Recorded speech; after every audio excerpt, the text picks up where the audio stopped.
Ma grand-mère, elle m'a chassée de la maison. Je suis devenue une chérie, une enfant de la rue. Dans la rue, on est comme des papillons. Là où le sommeil nous trouve, c'est là où on dort.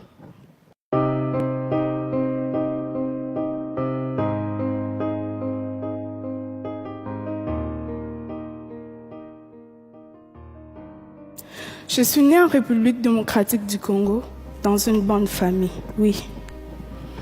Quand j'étais petite, mon père était en gérant dans une société de mines de diamants. On vivait dans une grande maison en Bujimaï, dans la province du Kasaï. J'allais à l'école et j'étais heureuse. Ma mère vient d'une famille pauvre.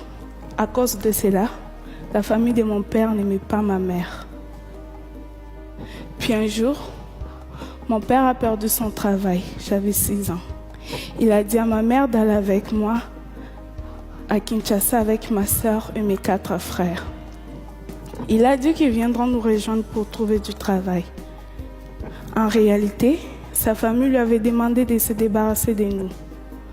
Quand ma mère a compris, il était trop tard. Elle s'est retrouvée toute seule, loin de sa famille. Elle a dû vendre tout ce qu'elle avait pour nous faire manger. Elle avait changé. Elle avait tellement maigri.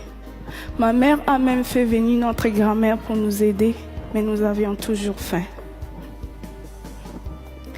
Alors, ma mère a commencé à nous envoyer chez des amis. On faisait des kilomètres à pied pour aller chercher de la nourriture. Et en même temps, ma mère et ma grand-mère sont allées demander des conseils chez des prophètes, ceux qui représentent Dieu. Elles cherchaient la cause de tout le malheur de notre famille.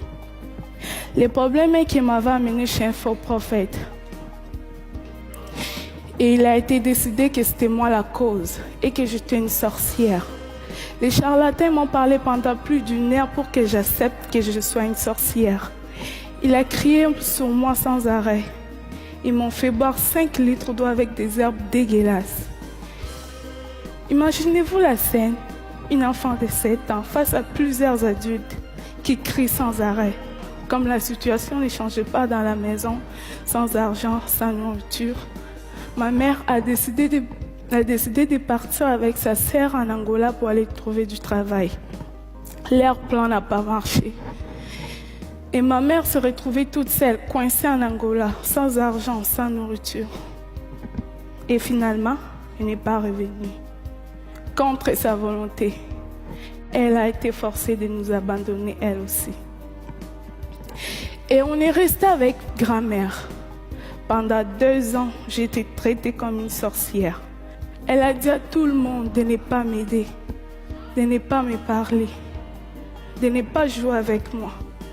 Dans mon quartier, on ne me laissait pas m'approcher des autres enfants. J'étais toute seule. J'étais pauvre. J'avais faim. Mais j'étais surtout pauvre d'amour. Et finalement, ma grand-mère, elle m'a chassée de la maison. Je suis devenue une chérie, une enfant de la rue. Dans la rue, on est comme des papillons. Là où le sommeil nous trouve, c'est là où on dort. Dans la rue, on devient des soldats pour survivre. On oublie la lecture et l'écriture pour apprendre à se battre. Dans la rue, j'ai vendu de l'eau, des arachides, j'ai fait des ménages.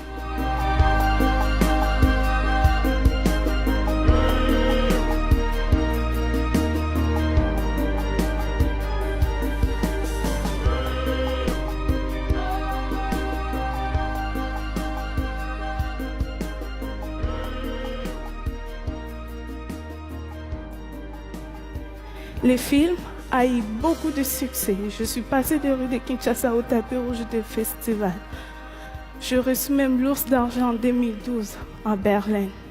Le film a été même nominé aux Oscars. Et aujourd'hui, j'ai 18 ans et que j'ai reçu 18 prix dans le monde.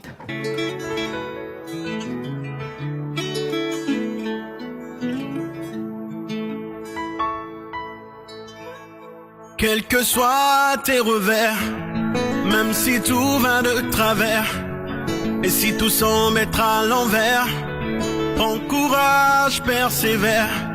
Quelles que soient tes ambitions, ta foi et ta dévotion, que tu n'obtiennes satisfaction. Donne-toi toujours à fond, car chaque chose a sa vraie place, dans le temps et dans l'espace, quoi que la vie te réserve, bats-toi toujours, espère. Et c'est comme ça, oh, oh, oh, et c'est comme ça, la vie si belle.